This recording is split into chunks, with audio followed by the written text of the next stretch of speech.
오늘 다루게 될 주제는 일반 사고 아닌 특례법 외 적용 사고에 있어서 진단주수를 가지고 형사비금 지원을 하는 데 대해서 조금 쟁점이 있는 부분, 오늘 요 부분에 대해서 한번 다뤄보도록 하겠습니다. 자, 여기에서 간단히 말씀드리자면은 일반적인 사고가 있고 특례법 외의 사고가 있습니다. 일단 크게 이제 운전범위 두 가지로 이제 나눠서 구분하는데, 일반 사고라는 것은 특례법 외의 사고가 아닌 일반적인, 말 그대로 일반 사고입니다. 특례법 외의 사고라는 것은 12개 항목 사고, 중앙선 침범, 음주, 무면운전, 신호위반 같은 횡단보도 같은 12개 항목 사고와 다른 12개 상보 아닌 일반 사고일 경우에 있어서 중상해나 또는 부상 상해 등급수 1, 2, 3급에 해당되는 경우에는 보상 한도 금액을 전액 지급하도록 되어 있습니다. 자, 그런데 일반 사고 아닌 특례법 외의 사고인 경우에 있어서는 운전자 보험에서 어떻게 명시되어 있냐면은 진단 주수에 따라서 보상 한도 내 구간별로 보험금을 지급하고 있다는 것이 문제입니다. 자, 여기서 왜 문제가 되냐면은 이 상품에 따라서 보험회사에서 내용 상품에도 조금 다르지만 보편적으로 진단수가 6주부터 10주 미만까지 구간을 하나 정해놓고, 그 다음에 10주에서 20주 미만까지 구간 하나 정해놓고, 그 다음에 20주 이상, 또 요즘은 보니까 25주 이상까지도 구간을 정해서 이 구간별로 해서 금액을 지급하도록 이렇게 되어 있다는 얘기입니다.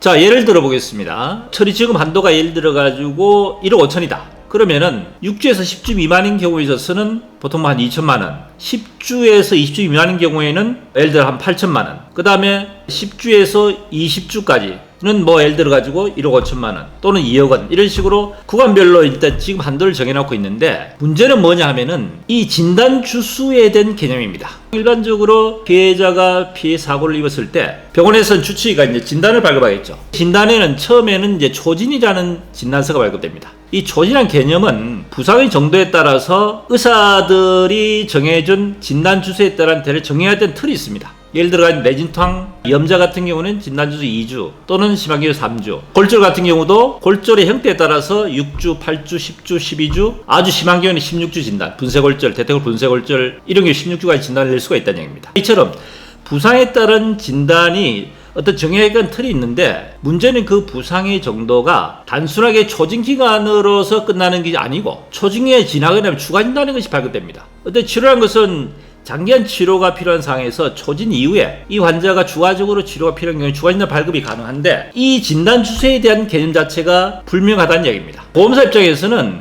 진단주수를 초진 진단서를 기준으로 해서 지급하려고 하는 것이 문제가 됩니다. 또 심지어는 공소장에 기재된 진단주수를 가지고 지급하겠다, 이런 억지를 쓰는 경우도 있습니다. 주제에 관한 법률 제5조를 보면요, 약관상에 규정된 그 내용 자체가 명시가 불분명한 경우, 해석에 있어서 뭔가 애매모호한 경우에 있어서는 작성자에게 불리하게, 그리고 피해자, 계약자에게 유리하게 해석해야 된다는 규정이 있습니다. 이처럼 진단주수에 대한 개념 자체를 상품을 만들어 놓고 구간별로 해서 지급을 하도 되어 있지만은 초진기간으로 꼭 해야 된다는 규정 자체가 명시되어 있지 않다면은 환자가 부상 정도가 심한 경우에는 초진이 끝난 추가진단 경우에 있어서는 추가진단까지도 그 진단 범위 내에서 포함시켜서 구간에 해당되는 보상을 지급해야 되는 것이 맞지 않느냐 하는 것이 제 윤혜님 입장에서의 해석입니다. 실제로 왜 실무적으로 보면은 보험회사마다 어떤 경우에는 좀 전에 말씀드린 초진기간에 추가진단이 나왔을 때 그 추가진단까지도 전체적인 보상 한도 범위 내에서